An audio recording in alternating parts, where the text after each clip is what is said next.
السلام علیکم ورحمۃ اللہ وبرکاتہ۔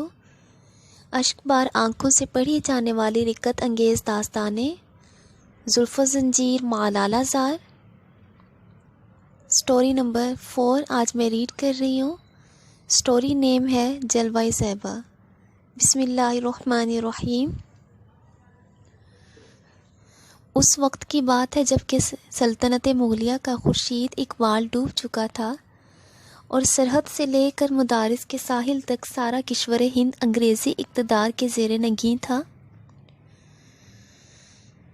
لکھنؤ میں ایک انگریز کمشنر بحال کیا گیا۔ چونکہ اس وقت کی دفتری زبان فارسی تھی، اس لیے کمشنر کو فارسی زبان سیکھنے کی شدت سے ضرورت محسوس ہوئی، اور اس کے لیے لکھنؤ کے مشہور فارسی داں ملا سراج الدین کی خدمات حاصل کر لی گئی۔ ملا جی روزانہ شام کو 4 بجے انگریز کمشنر کو ٹیوشن پڑھانے آتے تھے۔ موصوف عصر اور مغرب کی نماز کمشنر صاحب کی کوٹھی ہی پر ادا کرتے تھے۔ کمشنر کی ایک نوجوان لڑکی تھی۔ ہزار لالہ رخوں اور زہرہ جمالوں کی کہانیاں اس کی ایک ایک ادا میں سمٹ آئی تھی۔ سرشار آنکھوں سے شراب کے پیمانے چھلکتے، مہتاب کی طرح درخشاں پیشانی، ہر وقت موج نور میں غرق رہتی، چلتی تو فتنہ حشر جگاتی، باتیں کرتی تو پھول جھڑتے، جمال و رعنائی اور حسن و دلکشی کا وہ ایک مجسمہ تھی کہ مغربی تہذیب کے گھرانے میں وہ ہر وقت پردے میں رہتی تھی۔ ایک تو ماں باپ کی اکلوتی بیٹی، اس پر مزاج میں نفاست، طبیعت میں لطافت اور ناز و نعمت کی زندگی سارے خاندان کی راج دلاری بن گئی تھی۔ سیرت خصلت کے اعتبار سے وہ بھی نہایت پاک طینت، نیک سرشت اور شریف الطبع لڑکی تھی۔ شرم و حیا، علم و ہنر، ذہانت، دانائی اور متانت و سنجیدگی میں دور دور اس کا کہیں جواب نہ تھا۔ سارا قبیلہ اس کے حسن اخلاق سے مسخر تھا۔ غیرت فطری ہی کا نتیجہ تھا کہ والدین کے اصرار کے باوجود کبھی وہ گرجا گھر نہیں جاتی تھی۔ سن شعور میں قدم رکھتے ہی اس نے باہر کی درسگاہ سے اپنا سلسلہ تعلیم منقطع کر لیا تھا، اور اب گھر پر ہی شریف معلومات کے ذریعے اس کی تعلیم کا بندوبست کر دیا گیا تھا۔ علوم و فنون کی مختلف شاخوں میں مہارت رکھنے والی معلمات اپنے وقت پر آتی تھی اور سبق دے کر چلی جاتی تھی۔ تدریس کا یہ سلسلہ صبح 8 بجے سے شام کے 4 بجے تک جاری رہتا تھا۔ ملا جی کو آئے ہوئے کئی مہینے گزر چکے تھے۔ کمشنر صاحب فارسی کی ابتدائی کتابیں ختم کر چکے تھے اور اب حضرت سعدی کی گلستان چل رہی تھی۔ کہتے ہیں کہ ملا جی بہت خوش الحان قاری بھی تھے۔ جب مغرب کی نماز میں وہ جہر سے قرآن پڑھتے تو کمشنر صاحب کی پوری کوٹھی عالم قدس کے نغموں سے گونج اٹھتی تھی۔ ایک دن کمشنر صاحب کی صاحبزادی ٹھیک مغرب کے وقت اس کمرے کے قریب سے گزری جہاں ملا جی نماز پڑھ رہے تھے۔ قرآن کی آواز سن کر اس کے قدم اچانک رک گئے۔ چند ہی لمحے کے بعد دروازے کے قریب آ کر کھڑی ہو گئی۔ قرآن کے سحر حلال سے دل کے قائل ہونے میں ذرا بھی دیر نہ لگی۔ آن واحد میں ایک طیب و طاہر روح تجلیات قرآن کی بارش میں شرابور ہو گئی۔ زندگی میں پہلی بار اس نغمہ حیات سے اس کے کان آشنا ہوئے تھے۔ ایک نامعلوم کیف سے وہ بے خود ہو گئی۔ عالم اشتیاق میں پھر وہ آگے بڑھی اور پردے کی اوٹ سے ملا جی کو ایک نظر دیکھا۔ نماز کی عبادت دیکھ کر وہ حیرت میں ڈوب گئی۔ ہاتھ باندھ کر ساکت و مؤدب کھڑا رہنا، پھر سرنگوں ہو جانا اور اس کے بعد ماتھا ٹیکنا، عجز و نیاز کی یہ ادائیں اس کی آنکھوں کے لیے اچنبھے سے کم نہیں تھی۔ اب سے پہلے اس کی آنکھوں نے یہ روح پرور منظر کبھی نہیں دیکھے تھے۔ جب تک ملا جی نماز پڑھتے رہے وہ تصویریں حیرت بنی دیکھتی رہی۔ نماز ختم ہو جانے کے بعد جب وہ واپس لوٹی تو جذبات کے سمندر میں ایک تلاطم سا تھا۔ دل از خود اندر سے کسی نامعلوم سمت کی طرف کھنچا جا رہا تھا۔ اس دن ساری رات اپنے بستر پر کروٹیں بدلتی رہی۔ آیات قرآنی کا کیف اور نماز کی روحانی کشش ایک لمحے کے لیے بھی اس کے ذہن سے اوجھل نہیں ہو رہی تھی۔ وہ ساری رات یہ سوچتی رہی کہ شعری نغموں کی سحر ترازی مسلم، لیکن قرآنی نغمے کا یہ اثر جس نے دل کے کشور کو تاہ و بالا کر دیا ہے، اسے صرف خوش الحان آواز کا نتیجہ نہیں قرار دیا جا سکتا۔ یقیناً اس کے پیچھے کوئی ایسی حقیقت بول رہی ہے جس کا رشتہ روح انسانی کے ساتھ منسلک ہے۔ پھر اگر ناز نشست و برخاست ہی کا نام ہے تو پھر میرے دل کو کیا ہو گیا ہے؟ کیا موقعود کے سوا انسانوں کی زندگی میں کیا ہے؟ پھر دنیا میں کتنے دل ہیں جو کسی کی نشست و برخاست پر عاشق ہوئے ہیں؟ اگر واقعتاً نماز کی یہی حقیقت ہے تو دل دیوانہ کی لغزش میں کوئی شبہ نہیں ہے۔ پھر سوچتی ہے کہ اتنی آسانی سے دل کی تکثیر کا فیصلہ نہیں کیا جا سکتا۔ ہو نہ ہو یہ نماز بھی اسی عالم کی چیز ہے جہاں انسانی روحوں کا مزاج ڈھلتا ہے اور جہاں سے مانوی حیات کے چشموں کا دھارا پھوٹتا ہے۔ سوچتے سوچتے سحر ہو گئی، لیکن روحانی اضطراب کی آگ ویسے ہی سلگتی رہی۔ اپنا حال خود اپنی سمجھ میں نہیں آ رہا تھا۔ صبح طلوع ہوئی، دن نکلا، لیکن آج کتابوں میں جی نہیں لگ رہا تھا۔ سارا دن شام کے انتظار میں کٹا۔ حسب معمول عصر کے وقت ملا جی ٹیوشن پڑھانے کے لیے تشریف لائے۔ جو ہی ان کے قدموں کی آہٹ ملی، فرتے شوق سے صاحبزادی کا دل اچھلنے لگا۔ بڑی مشکل سے سورج ڈوبا اور ملا جی مغرب کی نماز کے لیے کھڑے ہوئے۔ شہزادی قبل از وقت ہی پس پردہ کان لگائے کھڑی تھی۔ قرآن کی آواز کان میں پڑتے ہی دل کا حال بدلنے لگا۔ روح نغمہ جاوید کے کیف میں ڈوب گئی۔ آج دل ہی متاثر نہیں تھا بلکہ آنکھیں بھی اشکبار تھی۔ کئی بار رومال سے بہتے ہوئے آنسو خشک کیے، لیکن چشمہ سیال کی طرح اس وقت تک سیلاب امڑتا رہا جب تک ملا جی نے نماز ختم نہیں کر لی۔ اسی عالم قرب میں کئی مہینے گزر گئے۔ دل کے شور محشر سے کوئی واقف نہ تھا۔ ہر روز مغرب کی نماز کے وقت پردہ در سے لگ ہوا جذبات کے تلاطم کا جو طوفان امڑتا تھا، خود ملا جی کو بھی اس کی خبر نہیں تھی۔ اب کئی مہینے کے عرصے میں مسیحی گھرانے کی دوشیزہ نامعلوم طور پر اسلام سے بہت قریب ہو گئی تھی۔ نماز اور قرآن کے عشق نے اب اسے اس راستے پر لا کر کھڑا کر دیا تھا جو کسی بھی وارفتہ حال مسافر کو ذرا سی دیر میں مدینے تک پہنچا دیتا ہے۔ دوسرے لفظوں میں دل اس رسول کی غائبانہ عقیدت سے سرشار ہوتا جا رہا تھا جس نے دنیا کو قرآن اور نماز جیسی نعمت لازوال سے بہر اندوز کیا۔ اکثر رات کی تنہائی میں سوچا کرتی تھی کہ جس رسول کے لائے ہوئے پیغام میں یہ کشش ہے، خود اس رسول میں کتنی کشش ہوگی۔ بلا وجہ عرب کے صحرا نشیں اس پر شیفتہ نہیں تھے۔ اس کی زیبائی کا یہی جلوہ کیا کم ہے کہ آج اس کے نادیدہ اشاق سے ساری دنیا بھر گئی ہے۔ یقیناً محمد عربی صلی اللہ علیہ وآلہ وسلم عظمت اور راستی کی ایک سراپا حقیقت کا دوسرا نام ہے۔ ناز کی پلی ہوئی لاڈلی بیٹی روزانہ صبح کو نئی کپڑے زیبتن کر کے باپ کو آداب کیا کرتی تھی۔ باپ کے دل کی شادابی اور روح کی آسودگی کا یہ سب سے بڑا ذریعہ تھا۔ آج وہ بڑی سج دھج سے آداب کرنے آئی تھی۔ آداب سے فارغ ہو کر مچلتے ہوئے ناز میں کہا، فادر ایک درخواست پیش کروں، قبول فرمائیے گا۔ بیٹی کے ان الفاظ پر باپ کی روح جھوم اٹھی۔ شفقت پدری کا جذبہ پھوٹ پڑا۔ فرط محبت میں بے قابو ہو کر جواب دیا، میری لخت جگر، ساری زندگی یہ آرزو رہ گئی کہ دوسرے بچوں کی طرح تم بھی کچھ فرمائش کرو اور میں اسے پوری کر کے تمہاری مسرتوں کا تماشا دیکھوں، لیکن نہ جانے تمہاری افتاد تباہ کیسی واقع ہوئی ہے کہ یہ آرزو تشنا ہی رہی۔ اب جب کہ زندگی میں پہلی بار اپنے ارمان کے اظہار کے لیے تمہاری زبان کھلی ہے تو کیا اب یہ بھی پوچھنے کی ضرورت ہے کہ میں اسے قبول کروں گا یا نہیں؟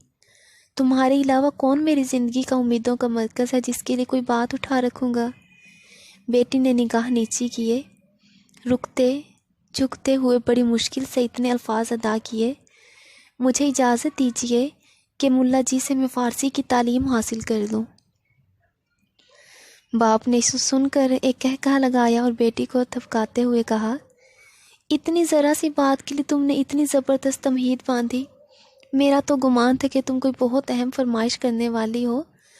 تمہیں اجازت ہی نہیں بلکہ تحسین و آفرین بھی ہے کہ تمہارے اندر حصول علم کا شوق جاگ اٹھا ہے۔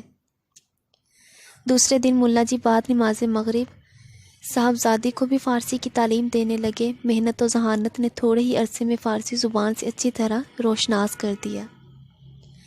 دوران تعلیم ہی میں ایک دن صاحبزادی نے ملا جی سے کہا،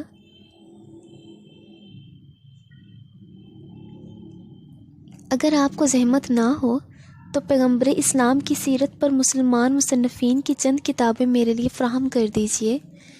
ملا جی کو اس عجیب و غریب فرمائش پر حیرت تو ضرور ہوئی، لیکن وہ کچھ کہہ نہیں سکے۔ دوسرے دن چند مستند اور مفید کتابیں لا کر حوالے کر گئے۔ نماز و قرآن والے پیغمبر کی زندگی سے واقف ہونے کا موقع حاصل کر کے صاحبزادی کی مسرتوں کی کوئی انتہا نہیں تھی۔ جذبہ شوق کے عالم میں کتاب کا پہلا ورق کھولا اور کائنات کی سب سے معظم ترین ہستی کی زندگی کا مطالعہ شروع کیا۔ ورق ورق پر فضل و رحمت، جلال و جمال، عظمت و زیبائی، طہارت و تقدس، صبر و تحمل، جود و کرم، زہد و عبادت، فقر و اثار، علم و حکمت، اعجاز و توانائی، قدرت و اختیار، قرب الہی کی جلوہ آرائی اور آسمان شوکت و اقتدار کے مناظر دیکھ کر دل کی دنیا جگمگا اٹھی۔ فرط شوق میں پلکوں پہ موتی کے قطرے جھلملانے لگے۔ لالا کی پنکھڑی جیسے ہونٹ حرکت میں آئی اور ایک ننھی سی آواز فضا میں گونجی،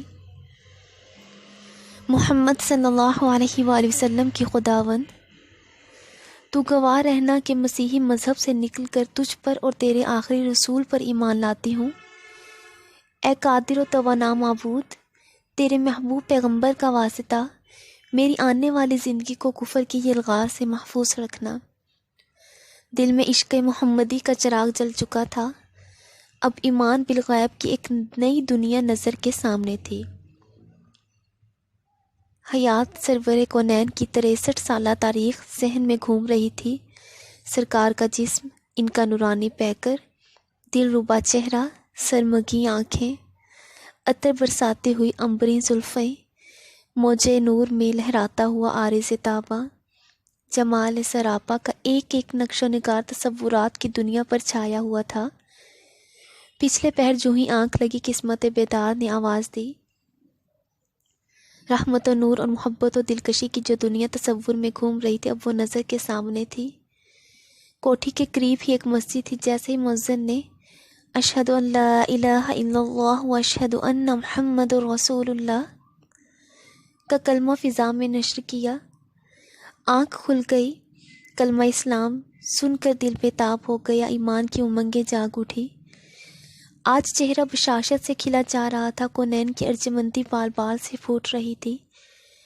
ایک لالا رخ حسینہ کا اپنا ہی جمال کیا کم تھا کہ وہ چشمہ نور میں غوطہ لگا کر آ گئی تھی۔ اب تو گلے قدا فردوس کی حور معلوم ہو رہی تھی۔ فرتے تابندگی سے چہرے پر نظر جمانا مشکل تھا۔ حسن و دلکشی کی یہ نمایاں تجلی دیکھ کر ماں باپ کو بھی حیرت ضرور تھی، لیکن وہ اسے حضرت مریم کی عقیدت کا فیضان سمجھ رہے تھے۔ اس دن کافی انتظار کی زحمت اٹھانے کے بعد ملا جی تشریف لائی۔ نماز مغرب سے فراغت کے بعد صاحبزادی پڑھنے کے لیے حاضر ہوئی۔ جو ہی چہرے پر نظر پڑی ملا جی کی آنکھیں پھٹی کی پھٹی رہ گئی۔ صاحبزادی نے کہا، حیرت نہ کیجیے، مجھے کلمہ پڑھا کر میرے اسلام پر گواہ بن جائیے، اور دیکھیے میں نے اپنا نام فاطمہ رکھ لیا، آئندہ مجھے اسی نام سے یاد کیجیے گا۔ ملا جی بہت کمزور دل آدمی تھے۔ بڑھاپے میں کمشنر صاحب کو پڑھانے کا جو موقع مل گیا تھا اسے وہ غنیمت سمجھتے تھے۔ پھر صاحبزادی کے حالات سے بے خبر تھے۔ لرزتے ہوئے صاحبزادی کو جواب دیا، دل کا مسلمان ہو جانا خدا کے پاس نجات کے لیے کافی ہے۔ صاحبزادی، نہ ابھی اپنے اسلام کا آپ اعلان کریں، جب بھی فلاح و اخروی کا استحقاق کہیں نہ جائے گا۔ مجھے اندیشہ ہے کہ میں آپ کو کلمہ پڑھا کر اسلام میں داخل کر لوں اور اس کی اطلاع کمشنر صاحب کو ہو گئی تو ہم پر بھی وبال آئے گا اور آپ کی زندگی بھی خطرے میں پڑ جائے گی۔ صاحبزادی ملا جی کی کمزوریوں سے واقف تھی، یہ جواب سن کر خاموش ہو گئی۔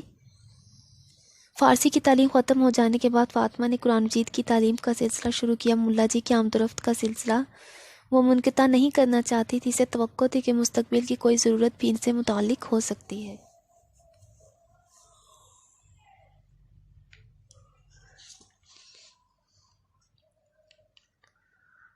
اب فاطمہ گھر والوں کی نظروں سے چھپ چھپا کر نماز بھی پڑھنے لگی تھی۔ صبح کے وقت قرآن کی تلاوت بھی کیا کرتی تھی، چونکہ اس کے کمرے میں ابتدا ہی سے کسی کو داخل ہونے کی اجازت نہیں تھی، اس لیے اس کی زندگی کا اکثر حصہ صیغہ راز میں تھا۔ دل کے خاموش انقلاب کی گو والدین کو خبر نہیں تھی، لیکن باطن کی تطہیر اور روحانی تقدیس کا اثر نامعلوم طور پر اس کے گرد و پیش میں نمایاں تھا۔ خاندان کے دلوں میں صرف اس کی محبت و شفقت ہی کا نہیں، توقیر و احترام کا جذبہ بھی پیدا ہو گیا تھا۔ اس کی شخصیت کا اثر بغیر کسی ظاہری سبب کے لوگوں کے تحت الشعور پر چھاتا جا رہا تھا۔ وہ رات کی تنہائی میں اپنی خوابگاہ کے اندر کیا کرتی تھی اس کی خبر کسی کو بھی نہ تھی، لیکن ملا جی کے ذریعے صرف اتنا معلوم ہو سکا تھا کہ وہ اپنی زندگی کو سرور کونین کی زندگی کے سانچے میں ڈھالنے کا بہت زیادہ اہتمام کرتی تھی۔ سب کے سو جانے کے بعد وہ اپنا کمرہ اندر سے بند کر کے عشاء کی نماز پڑھتی، اس کے بعد سو جاتی، پھر تہجد کے لیے اٹھتی اور بعد میں سحر گریہ و مناجات، تسبیح و تحلیل اور درود و سلام میں مشغول رہتی۔ اس کے دل کا آئینہ اتنا شفاف ہو گیا تھا کہ عالم غیب کے انوار و اسرار کا وہ کھلی آنکھوں سے تماشا دیکھا کرتی تھی۔ اب آہستہ آہستہ اس کی زندگی کا رشتہ دوسرے مشاغل سے ٹوٹتا جا رہا تھا۔ گھنٹوں وہ کھوئی کھوئی سی رہنے لگی۔ اس کی روح کی لطافت اتنی بڑھ گئی تھی کہ کئی دن بغیر کسی ذوف و نکاہت کے وہ روزے میں گزار دیتی تھی۔ ایک دن ملا جی جب شام کے وقت پڑھانے آئے تو انہیں معلوم ہوا کہ صاحبزادی آج کچھ علیل ہے، اس لیے وہ نہیں پڑھیں گی۔ جو ہی واپس جانا چاہتے تھے کہ آیا نے اطلاع دی، صاحبزادی اپنے حجرہ خاص میں آپ کو بلا رہی ہے۔ ملا جی ہمت کر کے کمرے کے اندر داخل ہوئے، دیکھا تو فاطمہ بستر پر دراز تھی، قدم کی آہٹ پاتے اٹھ کر بیٹھ گئی اور نہایت سرگوشی کے ساتھ ملا جی سے کہا، آپ کے احسانات سے میری گردن ہمیشہ بوجھل رہی گی کہ آپ کی وجہ سے مجھے ایمان نصیب ہوا اور حبیب خدا کی دولت عشق سے میری زندگی کیف و سرور کے ایک نئے عالم میں داخل ہوئی۔ اب میں روحانی قرب کی اس منزل میں ہوں جہاں ایک لمحے کے لیے بھی میرے سرکار آنکھوں سے اوجھل نہیں ہوتے۔ آثار و قرائن شہادت دے رہے ہیں کہ اب میں حیات کے آخری لمحے سے گزر رہی ہوں۔ عالم قدس کا پیامی جلد ہی آنے والا ہے، میں بھی اس کی منتظر آنکھوں سے راہ دیکھ رہی ہوں۔ رخت سفر باندھ کر میں نے اپنی تیاری مکمل کر لی ہے۔ اپنے انجام کی فیروز بختی پر دل اتنا مطمئن ہے کہ مسکراتے ہوئے پیک اجل کا خیر مقدم کروں گی۔ صرف ایک آرزو ہے جس کے لیے میں نے آپ کو اس وقت زحمت دی ہے۔ اگر بعد مرگ میری وصیت پوری کرنے کا اگر آپ یقین دلائیں تو عرض کروں۔ اتنا کہتے کہتے اس کی چمکتی ہوئی آنکھیں آنسوؤں سے بھر گئی۔ ملا جی اپنے آپ کو سنبھال نہ سکے، وہ بھی اشک بار ہو گئے۔ بھرائی ہوئی آواز میں جواب دیا، خدا آپ کی زندگی کا اقبال بڑھائے، آپ کی عمر کی برکتوں کو دراز کرے۔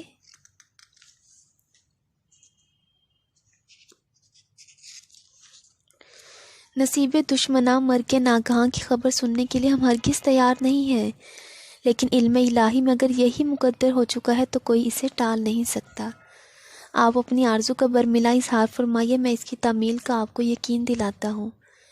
صاحبزادی نے رازدارانہ لب و لہجے میں کہا، آپ جانتے ہیں کہ میرے قبول اسلام کی خبر گھر والوں کے علم میں نہیں ہے۔ وہ تاہنوز مجھے اپنے آبائی مذہب کا پیرو سمجھتے ہیں۔ گو میں نے آج تک گرجا میں قدم نہیں رکھا ہے، لیکن وہ اسے میری غیرت حیا پر محمول کرتے ہیں۔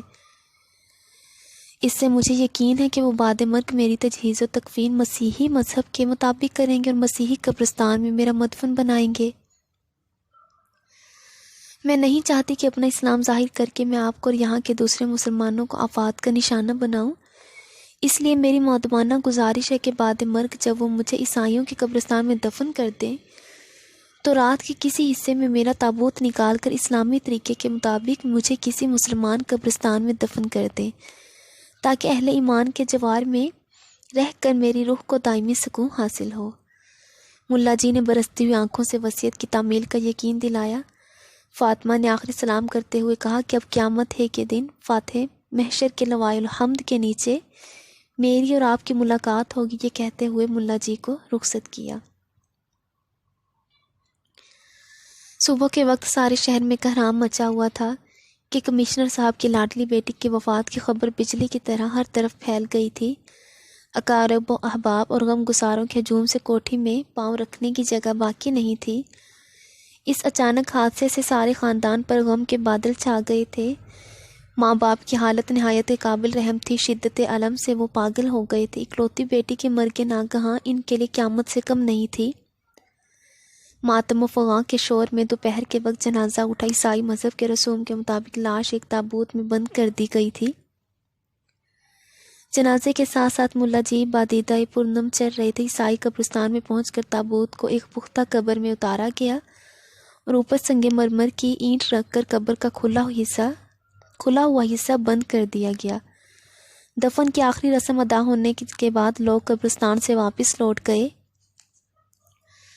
ملا جی اپنے ذہن میں قبر کا نشان اچھی طرح محفوظ کر کے سب کے بعد واپس ہوئے، سیدھے کمشنر صاحب کی کوٹھی پر پہنچے اور ڈبائی ہوئی آنکھوں کے ساتھ کلمہ تعزیت کہہ کر گھر واپس چلے گئے۔ آج انہیں پوری رازداری کے ساتھ ایک اہم فرض انجام دینا تھا۔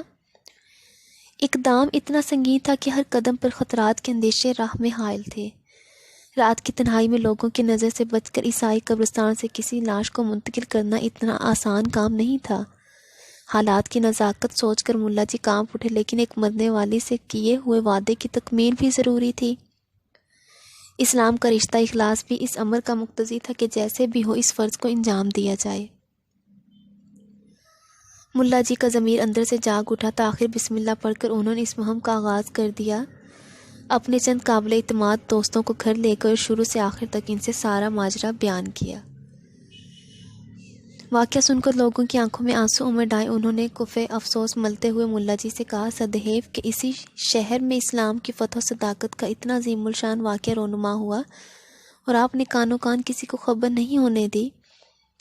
خیر جو ہونا تھا وہ ہو گیا، اب جس طرح بھی ہو آج ہی شب وعدے کی تکمیل ضروری ہے۔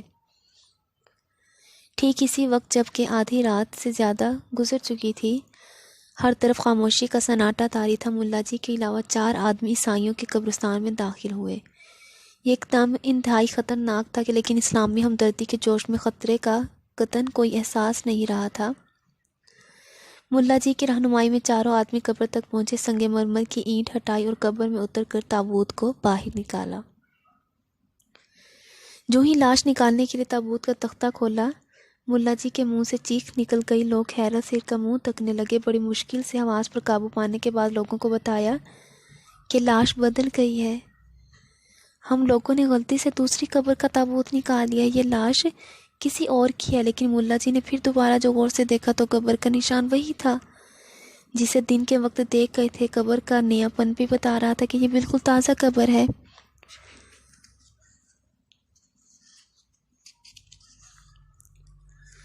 لیکن یہ بات کسی کے سمجھ میں نہیں آ رہی تھی کہ کمشنر صاحب کی بیٹی کے تابوت میں دوسرے کی لاش کیسے آ گئی اور خود اس کی لاش کہاں چلی گئی۔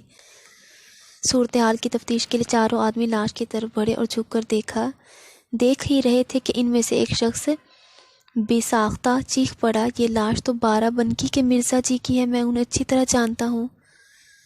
اس واقعے سے ان لوگوں پر دل ہلا دینے والی ایک عجیب قسم کی ہیبت طاری ہو گئی تھی۔ دہشت سے کانپنے لگے اور فوراً ہی تابوت کا منہ بند کر کے اس قبر میں اتارا اور اوپر سے سنگ مرمر کی اینٹ رکھ کر تیز تیز قدموں سے باہر نکل گئے۔ گھر پہنچ کر دیر تک سب پر سکتہ طاری رہا۔ کئی گھنٹے کے بعد جب حواس بجا ہوئے تو ملا جی نے کہا کہ عالم برزخ کے یہ تصرفات ہماری سمجھ سے بالا تر ہیں۔ مشیت الہی کے راز کو سمجھنا اپنے بس کی بات نہیں ہے، لیکن اتنی بات ضرور سمجھ میں آتی ہے کہ جب کمشنر صاحب کی بیٹی کے قبر میں بارہ بنکی کے مرزا جی کی لاش ہے تو یقیناً مرزا جی کی قبر میں کمشنر کی بیٹی کی لاش ہوگی۔ لوگوں نے کہا یہ بات قرین قیاس ضرور ہے، لیکن بہتر ہوتا کہ حقیقت کا سراغ لگانے کے لیے ہم لوگ بارہ بنکی چلے جائیں اور مرزا جی کی قبر کھود کر دیکھ لیں۔ یہ بات طے کر کے سب لوگ اپنے اپنے گھروں کی طرف لوٹ گئے۔ بستر پر پہنچنے کے بعد ہر شخص کے ذہن میں یہی عجیب و غریب واقعہ گھوم رہا تھا۔ دوسرے دن ملا جی اپنے چاروں ساتھیوں کے ساتھ ہمراہ بارہ بنکی پہنچے، سیدھے مرزا جی کی کوٹھی کا رخ کیا۔ دروازے پر آدمیوں کا ہجوم لگا ہوا تھا۔ دریافت کرنے پر پتہ چلا کہ پرسوں مرزا جی کا انتقال ہو گیا ہے۔ آج ان کا تیجا ہے۔ اظہار افسوس اور رسم تعزیت ادا کرنے کے بعد یہ لوگ بھی احسان و ثواب کی مجلس میں شریک ہو گئے۔ فارغ ہونے کے بعد خواہش ظاہر کی کہ ہمیں قبر تک پہنچا دیا جائے تاکہ ان کی قبر پر فاتحہ پڑھ کر کم از کم حق کے دوستی تو ادا کر دیں۔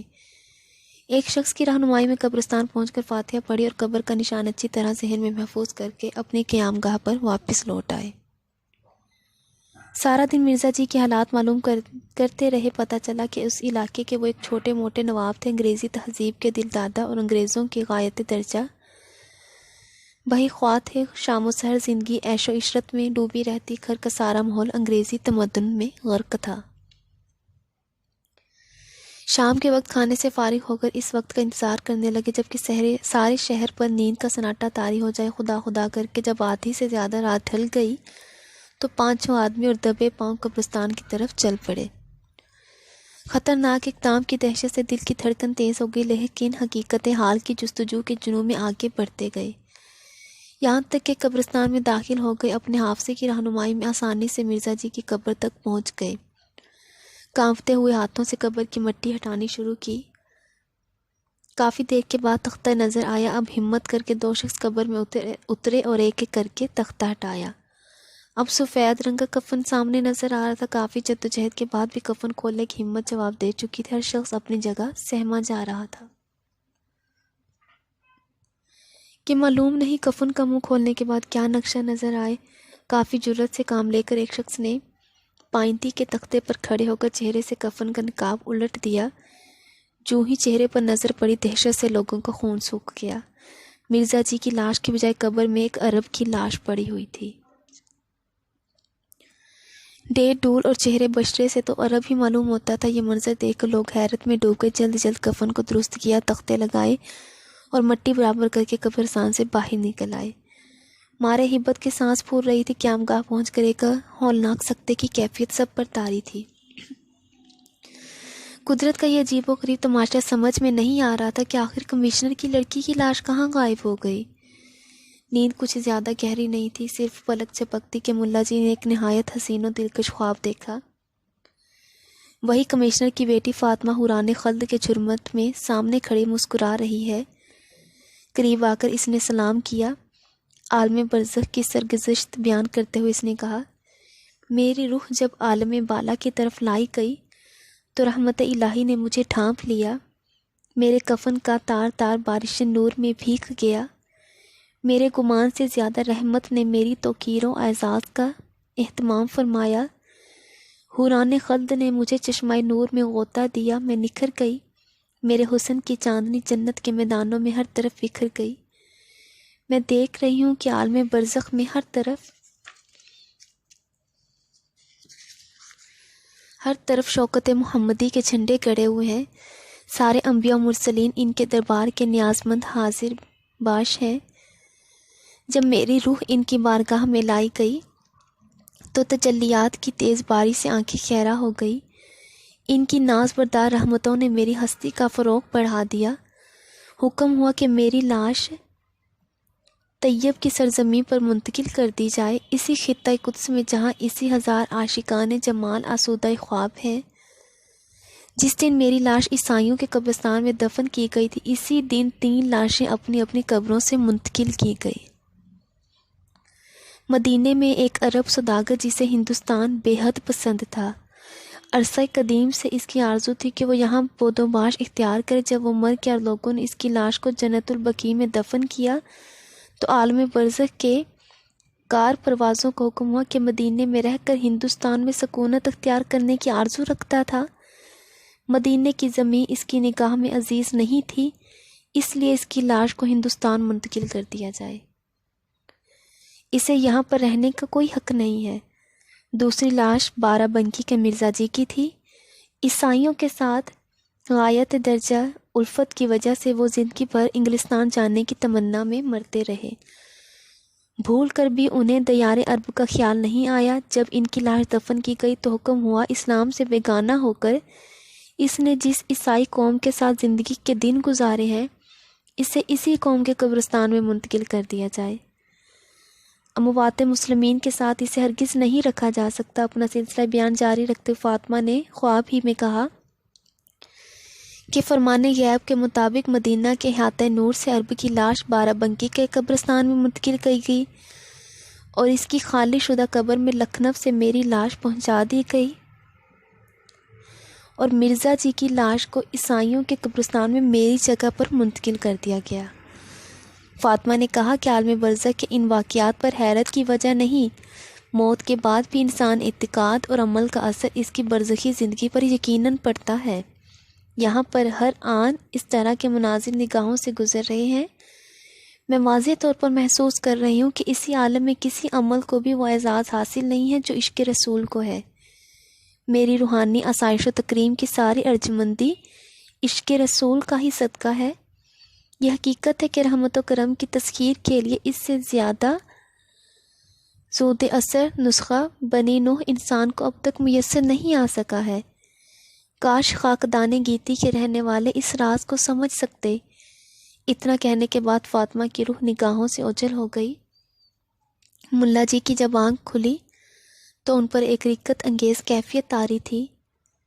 بار بار وہ اپنا سینہ پیٹتے تھے کہ ہائے میں نے فاطمہ کی قدر نہیں پہچانی۔ اس خواب نے غفلت کا سارا خمار اتار دیا جس میں سنا دم بخود ہو کے رہ گیا۔ برزخ کے حالات پر لوگوں کا یقین تازہ ہو گیا۔ قبر کے بھیانک انجام سے لوگ ڈرنے لگے۔ کہتے ہیں کہ ان 5 آدمیوں پر چشم دید واقعات کا اتنا گہرا اثر پڑا کہ ان سب کی زندگی اچانک بدل گئی۔ وہ ترک دنیا کے لیے یاد الہی میں مصروف ہو گئے۔